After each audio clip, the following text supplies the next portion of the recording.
Hello students, in science class we have studied about chapter 16 air. In previous class में हमने पढ़ा था composition of air, then different components of air, nitrogen, oxygen, carbon dioxide, etc. Now we will read in this section of video air and life. All living beings need air to survive. बच्चों आप जानते हो जितने भी living beings हैं उनको survive करने के लिए यानी कि जिंदा रहने के लिए एयर की रिक्वायरमेंट होती है, एयर जरूरी होती है. Importance of the gases and different type of gases like oxygen, carbon dioxide, इनकी अपनी अपनी इंपॉर्टेंस होती है. तो सबसे पहले हम पढ़ रहे हैं importance of oxygen. You know that all living beings breathe in oxygen. जितने भी लिविंग बींग्स होते हैं चाहे वो प्लांट्स हो या एनिमल हो, वो ऑक्सीजन को ब्रीथ इन करते हैं, ऑक्सीजन को इनटेक करते हैं. देन ये ब्रीथ आउट करते हैं कार्बन डाइऑक्साइड को. Then this oxygen use to obtain energy from the food. और जो ऑक्सीजन इन्होंने यूज की है, ऑक्सीजन जो इनटेक की है, इसको यूज करते हैं to obtain energy from the food. जो भी फूड हम इनटेक करते हैं, जो भी हम फूड हम खाते हैं, उसको ब्रेक डाउन करके उससे एनर्जी गेन करने का काम करते हैं हमारे lungs. Okay, then this process is called respiration. Now animals, you know that different animals use different organs and mechanism for breathing. Then इसी टाइप से जो अलग अलग एनिमल्स हैं वो अलग अलग ऑर्गन्स को यूज करते हैं, देन डिफरेंट मैकेनिज्म यूज करते हैं फॉर ब्रीदिंग के लिए. फर्स्ट हम बात करें मैमल्स की. देन मैमल्स का एग्जांपल है human beings. Human beings breathe through their nose. तो ह्यूमन बींग्स ब्रीथ करते हैं थ्रू देयर नोज, नोज के थ्रू ब्रीथ करते हैं. एंड जो नोज के थ्रू जो एयर वो लेते हैं, वो एयर जाती है लंग्स में, और लंग्स में फिर फर्दर प्रोसेस होता है ऑक्सीजन का पहुंचना, और उसका फिर अलग अलग ऑर्गन्स में जाकर जो हमारा फूड होता है, डाइजेस्टिव जो फूड है, उस फूड को ब्रेक डाउन करके एनर्जी को रिलीज करना. Now insects like grasshoppers and cockroaches breathe through tiny holes. जैसे कि इंसेक्ट की बात हम कर रहे हैं, तो insect like grass hopper and cockroach, इनकी बॉडी पे छोटे छोटे टाइनी होल्स प्रेजेंट होते हैं. इन होल्स को हम कहते हैं स्पाइरेकल्स. एंड इन होल्स के through air goes to the trachea. Trachea में जाते हैं और फिर वहीं फिर से एनर्जी प्रोडक्शन वाला काम होता है. Then now earthworm breathe through moist skin. जो अर्थवर्म की मॉइस्ट स्किन होती है, आप बच्चों जानते हो कि अर्थवर्म जो गीली सॉइल होती है उसके अंदर रहता है, नम सॉइल में रहता है, और जो सॉइल के साथ जो वाटर होता है उसमें जो ऑक्सीजन या जो एयर डिजोल्व होती है, उसकी हेल्प से ब्रीदिंग करता है. Then now aquatic animals. अब हमने ये तो बात कर ली एनिमल्स की जो कि लैंड पे रहते हैं. अब एक्वेटिक एनिमल्स ब्रीथ करते हैं with the help of dissolved oxygen. जो ऑक्सीजन वाटर में डिजोल्व होती है उसको लेते हैं, देन थ्रू गिल्स की हेल्प से. Aquatic animals like fish, crab etcetera, इनकी बॉडी में गिल्स प्रेजेंट होते हैं. ये गिल्स वाटर के साथ जो डिजोल्व होती है ऑक्सीजन उसको लेते हैं. एक्वेटिक मैमल्स, लेकिन जो एक्वेटिक मैमल्स होते हैं, क्योंकि आप जानते हो कि मैमल्स लंग्स के थ्रू रेस्पिरेशन करते हैं. देन व्हेल और डॉल्फिन दोनों मैमल होते हैं, तो उनकी बॉडी पे एयर होल प्रेजेंट रहते हैं, एयर के होल्स ब्रीथ करने के लिए, और फिर वो लंग्स के थ्रू रेस्पिरेशन करते हैं. देन अब हम बात करें एम्फीबियंस की. And amphibians means animals which can live both land and water as well as. दोनों में एक साथ, दोनों में रह सकते हैं, लैंड में भी रह सकते हैं और वाटर में भी रह सकते हैं, लाइक फ्रॉग्स. तो जो ऐसे एनिमल्स होते हैं एम्फीबियन, वो जब वो लैंड पे प्रेजेंट होते हैं तो they use lungs to breathe in air. Air में ब्रीथ करने के लिए वो लंग्स का यूज करते हैं जब वो लैंड पे रहते हैं. लेकिन जब वो वाटर में रहते हैं तो breathe with the help of moist skin, तो जो उनकी स्किन होती है मॉइस्ट स्किन, उसके थ्रू ब्रीथ करता है वाटर में। Okay, then birds, birds breathe with the help of lungs, lungs के थ्रू बर्ड्स ब्रीदिंग करते हैं। Here is the diagram. Human beings respirate through the nose, cockroach spiracles, earthworm moist skin, fish gills, frog moist skin and lungs. Okay, so different types of organs for breathing in various organisms. Then now plants. अब हम बात कर रहे हैं plants की। बच्चों, आप जानते हो कि प्लांट्स कार्बन डाइऑक्साइड को इनटेक करता है, ऑक्सीजन को रिलीज करता है ड्यूरिंग फोटोसिंथेसिस। लेकिन प्लांट्स भी लिविंग बींग्स होते हैं, तो रेस्पिरेशन में ये भी ऑक्सीजन ही यूज करते हैं और कार्बन डाइऑक्साइड को रिलीज करते हैं। लेकिन प्लांट्स में दिन के टाइम पे लार्ज स्केल पर फोटोसिंथेसिस प्रोसेस होता है। Then plants take in carbon dioxide and oxygen released during daytime by the process of photosynthesis. Photosynthesis process में plants CO2 को intake करते हैं from the air, then oxygen को release करते हैं। then यही CO2 से जो photosynthesis process के through जो ऑक्सीजन टेकन आउट होती है, इसी ऑक्सीजन को यूटिलाइज कर लेते हैं, यूज कर लेते हैं in the breathing process. Then जो प्लांट्स की लीव्स होती हैं, उनकी लीव्स पे छोटे छोटे टाइनी होल्स प्रेजेंट होते हैं। इन होल्स को कहते हैं stomata. These holes are called stomata. Then these stomata present on the under side of leaves.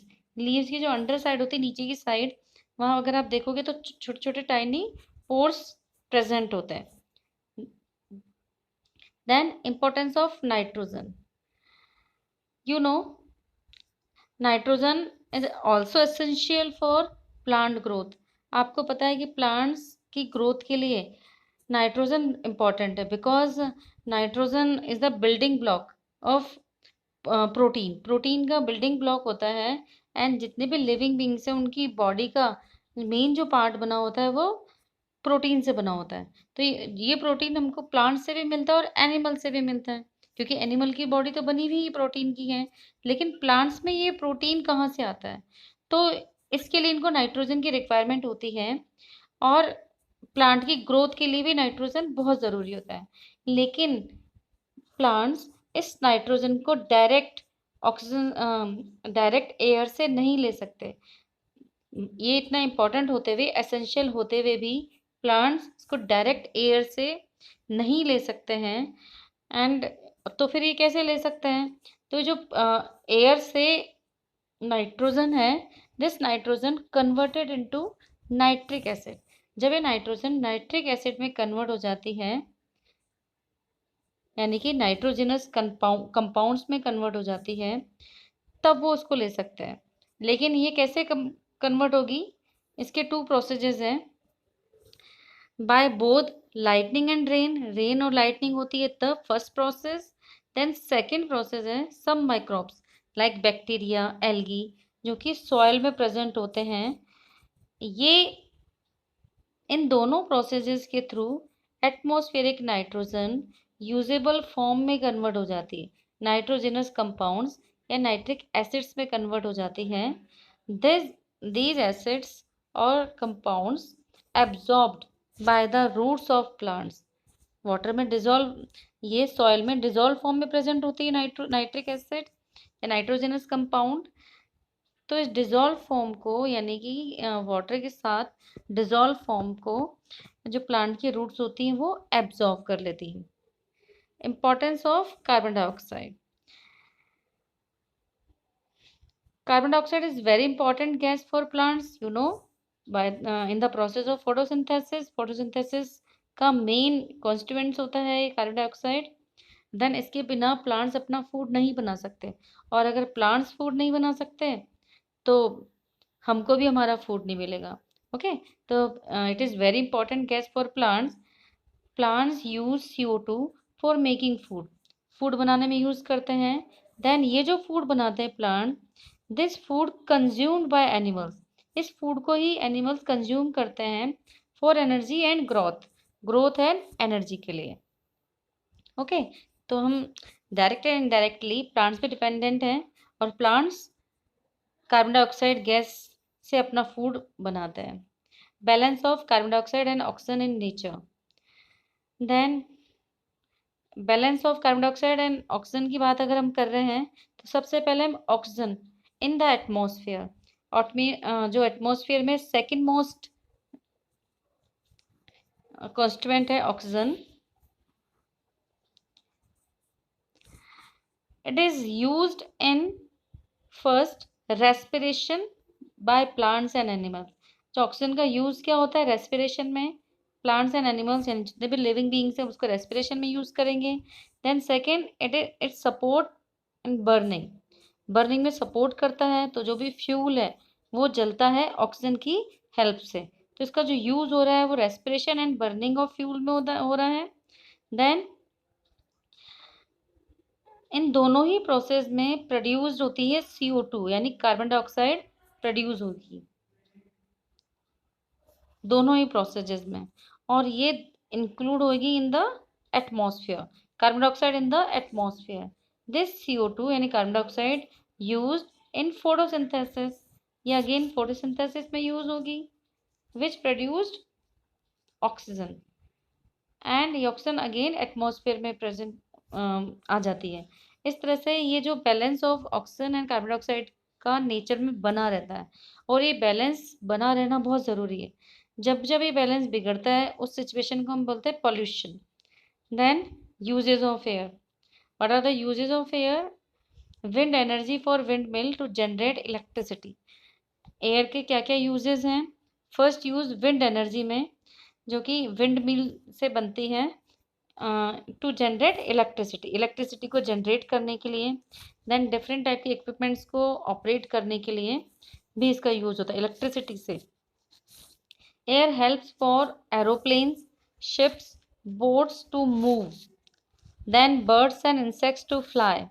Dispersal of seeds, air की हेल्प से आप जानते हो सीड्स का डिस्पर्जल होता है। पॉलिनेशन ऑफ फ्लावर्स, फ्लावर्स में जो पॉलिनेशन प्रोसेस है उसमें भी एयर बहुत हेल्पफुल है। It also help in water cycle and temperature को मेंटेन करने के लिए, और एयर की मूवमेंट को बनाए रखने के लिए भी। मूवमेंट ऑफ विंड, एयर बहुत ज़रूरी है। What is wind? Moving air is called wind. तो विंड की मूवमेंट को, देन टेम्परेचर को बैलेंस करने के लिए, और वाटर साइकिल में भी इसका इम्पॉर्टेंट रोल है। Air pollution, then now we will read about air pollution. The mixing of harmful substances like smoke, dust in the air is called air pollution. What is air pollution? The mixing of harmful substances like smoke, dust in the air is called air pollution. Then when the amount of pollutants in the air which increases causing air pollution, जो amount of different type of pollutants हैं, चाहे वो dust हो, smoke हो, या फिर जो harmful gases हैं like oxides of nitrogen, carbon dioxide, carbon monoxide, sulphur dioxide etcetera. तो जब इनका अमाउंट धीरे धीरे ज़्यादा हो जाता है हमारे, तो क्वालिटी ऑफ एयर डिक्रीज होती जाती है जो कि हमको ब्रीथ करनी होती है। तो जो ब्रीदिंग एयर है उसकी क्वालिटी धीरे धीरे डिक्रीज होती जाती है, क्योंकि इसमें हार्मफुल सब्सटेंसेस मिक्स हो गए हैं, डिफरेंट टाइप के केमिकल्स मिक्स हो गए हैं। This causes to various lung diseases, जिसकी वजह से बहुत सारी लंग डिजीजेज हो जाती हैं, रेस्पिरेटरी प्रॉब्लम्स हो जाती हैं, एंड मे कॉज डिजीज हो सकता है, एस्थमा हो सकता है उससे। देन बहुत सारी हमको प्रॉब्लम फेस करनी पड़ती है due to harmful gases, wheezing, cough, bronchitis, cancer. और ये केवल एनिमल्स की नहीं बल्कि प्लांट्स के लिए भी बहुत ज़्यादा हार्मफुल होता है एयर पॉल्यूशन। प्लांट्स की ग्रोथ भी प्रॉपर नहीं हो पाती है। Reasons for air pollution, burning of fuel like petrol, diesel, would etcetera. तो जो भी फ्यूल है, फॉसिल फ्यूल हम यूज़ करते हैं, पेट्रोल, डीजल और burning of would for cooking food, smoke from vehicles, factories, cutting down of trees. सबसे जो इम्पोर्टेंट रीज़न है वो है कटिंग डाउन ऑफ ट्रीज, यानी कि डिफॉरेस्टेशन। तो लगातार फॉरेस्ट को कट करने से ऑक्सीजन की जो हमारे इनटेक होने की जो क्षमता होती है वो धीरे धीरे कम होती जाती है, यानी ऑक्सीजन कम मिलती है, क्योंकि प्लांट्स ही एक सोर्स हैं जो कि ऑक्सीजन को प्रोवाइड कराते हैं। हमारी जो बैलेंस ऑफ नेचर है वो बना रहता है प्लांट्स की वजह से। तो अगर हम प्लांट्स को लगातार कट करते जाएंगे तो डिफॉरेस्टेशन की वजह से हमारा बैलेंस ऑफ एयर बिगड़ जाएगा। Then steps to control air pollution. सबसे पहले स्टॉप डिफॉरेस्टेशन, हमको डिफॉरेस्टेशन को रोकना पड़ेगा। Then planting more and more trees, ज़्यादा से ज़्यादा प्लांट्स लगाना। एंड इसके साथ ही जो माइनिंग है, माइनिंग एक्टिविटीज़, उसको भी रिड्यूस करना पड़ेगा, कम करना पड़ेगा, जिससे कि स्मोक एंड डस्ट जो कि एयर में रिलीज हो रही है डे बाय डे वो भी कम हो जाएगा। इसके साथ हम एक और चीज़ कर सकते हैं। जो एमिशन नॉर्म्स होते हैं इंजन्स के लिए, तो ये होना चाहिए कि ऐसे इंजन्स बनाए जाएं जो कि कम एयर पोल्यूशन करते हैं, जिससे कि हमारी जो एयर की क्वालिटी है वो इम्प्रूव हो सके। Okay, then 4R principle, to follow 4R principle. Reuse, यानी जो भी हमारे प्रोडक्ट्स हैं, जो भी हमको नेचर से मिलता है उसको हमको रीयूज करना चाहिए। रिसाइकल, रिड्यूस एंड रिकवर, ये जो 4R प्रिंसिपल है उसको हमको यूज़ करना चाहिए, यानी ज़्यादा से ज़्यादा हमको चीज़ों को रिसाइकल एंड रीयूज़ करना चाहिए, और जो हार्मफुल चीज़ें उनको रिड्यूस करना चाहिए, कम करना चाहिए। Depletion of the ozone layer, depletion means नष्ट होना, डैमेज होना। तो ozone layer is a naturally occurring layer of gas in the stratosphere layer of the atmosphere. बच्चों आप जानते हो एटमॉस्फेयर की अलग अलग लेयर्स होती हैं, तो उसकी जो सेकेंड मोस्ट लेयर होती है स्ट्रेटोस्फेयर, उसका एक पार्ट है ओजोन लेयर। तो ओजोन लेयर स्टार्ट होती है from 15 kilometre above the earth surface से 15 किलोमीटर ऊपर से स्टार्ट होती है, एंड उसके बाद 30 किलोमीटर तक वो फैली होती है। It protect us from the ultra violet rays of the sun की जो हार्मफुल रेज होती हैं, यानी अल्ट्रा वायलेट रेज, उनको एब्जॉर्व कर लेती है और हम तक वो उनको पहुंचने नहीं देती है। देन अब ये जो ओजोन लेयर है इसका डिप्लीशन धीरे धीरे वो डिस्ट्रॉय हो रही है। तो उसका डिस्ट्रॉय होने का मेन रीज़न क्या है? First, chlorofluorocarbons. अब क्लोरोफ्लोरोकार्बन्स वो केमिकल्स होते हैं जो कि फाउंड होते हैं in aerosol spray. Aerosol spray जो आप डीओज में यूज़ करते हो, रिफ्रेशनर, रूम फ्रेशनर्स में यूज़ करते हैं, रेफ्रिजरेटर्स में यूज़ करते हैं, एंड फायर एक्सटिंग्विशर्स में यूज़ करते हैं। तो ये जो CFC है ये मेन सोर्स है ओजोन लेयर को डिस्ट्रॉय करने के लिए। This leads to thinning of the ozone layer is referred to as the ozone hole. तो इसकी वजह से क्या हो रहा है, CFC एंड अदर हार्मफुल जो गैसेज हैं उनकी वजह से ये जो ओजोन लेयर है धीरे धीरे थिन, पतली होती जा रही है, यानी ओजोन लेयर को वो तोड़ते जा रहे हैं। इसकी वजह से एक ओजोन होल बन रहा है, और होल मतलब छेद हो गया। तो ओजोन जो लेयर है एक तरह छतरी की तरह काम करती है हमारे लिए, और अगर उस छतरी में छेद हो जाएंगे तो क्या होगा, उन छेदों में से हार्मफुल जो रेज है सन की वो हम तक पहुंचेंगी, और अगर हम तक पहुंचेंगी तो क्या होगा, तो हमको these UV rays pass through the ozone hole में से पास हो जाएंगी। This can cause serious health problems, उसकी वजह से हमको बहुत सारी हेल्थ प्रॉब्लम्स हो जाती है related to skin and eyes. बच्चों आपने देखा होगा अगर आप ज़्यादा देर तक धूप में रहते हैं तो आपके स्किन पे रेड निशान हो जाते हैं, देन आइज भी आपकी रेड होने लगती हैं, तो देन इरिटेशन होता है आपको। तो ये सारी जो प्रॉब्लम्स होती हैं वो UV रेज यानी अल्ट्रा वायलेट जो रेज हैं सन की, हार्मफुल रेज, उनकी वजह से होता है। 15 to 35 kilometers above Earth's surface, a gas called ozone surrounds the planet. The ozone layer acts as a barrier between Earth and ultraviolet radiation from the sun. However, pollution has caused the ozone layer to thin exposing life on Earth to dangerous radiation.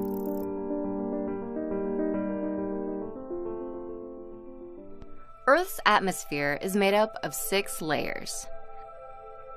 The second layer, called the stratosphere, contains the ozone layer. It does a very important job. The ozone layer acts as Earth's sunscreen, absorbing about 98% of damaging ultraviolet or UV light. But the ozone layer has gotten thinner. Chemicals called chlorofluorocarbons, or CFCs, are the primary culprits in ozone layer breakdown. A CFC is a molecule that contains the elements carbon, chlorine, and fluorine.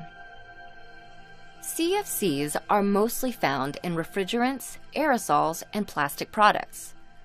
When CFCs are exposed to ultraviolet rays in the atmosphere, they break down into substances that include chlorine. The chlorine reacts with the oxygen atoms in ozone and rips apart the ozone molecule. Areas of damage in the ozone layer are often called ozone holes, but that name is misleading. Ozone layer damage is more like a thin patch, with the thinnest areas near the poles. Our Earth is surrounded with a blanket of several gases called atmosphere. This atmosphere contains mainly nitrogen, oxygen, hydrogen, and carbon dioxide, along with some other gases. The atmosphere protects us from some harmful rays that can come from sun. Atmosphere plays a very important role in regulating the temperature of Earth in order to sustain life on it. We know that all plants and animals need air to breathe. The animals living on the land part breathe in the oxygen present in the air. We can't live in water. When the divers go inside water, they carry oxygen cylinder with them. See this whale. How does it breathe? Similarly, how do the aquatic plants get carbon dioxide and oxygen in water? You'll be surprised to know that they breathe air only. Don't believe? Come, let us do an activity. Take some water in a beaker. Heat it to boil. Can you see the bubbles coming out? Where are these bubbles coming from? These are coming from water only. Air remains dissolved in water at normal temperature, so we can't see it. When water is heated, the dissolved air comes out as bubbles. The animals and plants in water use the dissolved oxygen for respiration. How do the organisms living in soil get oxygen? To know this, take some soil in a bowl and pour some water on it. What do you see? You can see that air bubbles are coming out of soil. When water is added to the soil, it replaces the air present in the soil. The air in the soil comes out as bubbles. The organisms living in burrows and holes of the soil use this trapped air to breathe. During rainy season, when water is filled in the burrows and holes, these animals have to come out for respiration. Several billions of humans, animals, and other organisms are consuming huge amount of oxygen from atmosphere every day. So why the oxygen reserves in atmosphere does not finish up? Do you know how? The plants produce oxygen during photosynthesis. This oxygen is released in the atmosphere. Plants also consume oxygen for respiration, but they produce more of it than they consume. So the plants silently save us from dying without even being noticed. What if carbon dioxide is pumped more into atmosphere and it is beyond the capacity of plants to maintain the carbon dioxide-oxygen balance. What if other harmful gases are released in the atmosphere? The answer is, it results in air pollution. Cars, scooters, air conditioners, refrigerators, and many other things release harmful gases that pollute air. The enormous amount of carbon dioxide formed during burning of coal also pollutes air. The substances that cause air pollution are called pollutants. Mainly, air pollutants are the gases discharges from industry and motor vehicles. Air pollution also creates global problems such as ozone depletion by the gas like chlorofluorocarbon and global warming by carbon dioxide. Air pollution can be prevented by taking simple measures like using public transport rather than own vehicle, reducing the use of wood in daily life, planting more trees around us, sharing the items like air conditioner with others, preparing manure from the dried leaves and other biodegradable wastes rather than burning them, reducing the use of perfumes, deodorants, etc. Then now, revise and recall. Dash is the most abundant gas present in the atmosphere, nitrogen.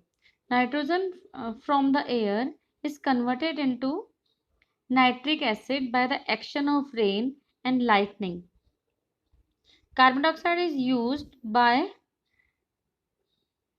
plants for preparing food. Plants breathe oxygen present in the atmosphere. Plants cannot use nitrogen directly from the atmosphere. These are keywords. You will learn the keywords. Then summary of the chapter. Air. Air comprises oxygen, nitrogen, carbon dioxide, water vapor, smoke, dust and other gases. Then these components are used in different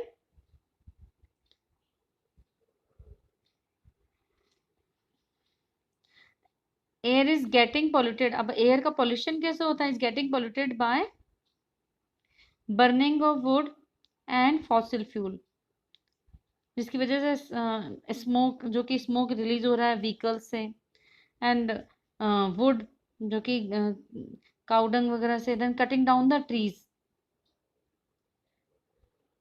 then nitrogen fixed by lightning and bacteria used by plants for growth. अब ये जो nitrogen होता है उसको हम कैसे use करते हैं? It is fixed by lightning and bacteria के थ्रू, जो कि सॉइल में प्रेजेंट होते हैं, जिनको प्लांट यूज करते हैं for plant growth. Then carbon dioxide used by plants for photosynthesis. Carbon dioxide used by plants for photosynthesis. Then oxygen. Oxygen is used insects में ट्रैकिया के थ्रू, ट्रैकिया की form में, trachea से respiration करते हैं. Mammals lungs के through, अर्धवम moist skin, fish gills, birds very efficient lungs, plants stomata. Okay, then that's all for today. Thank you, students.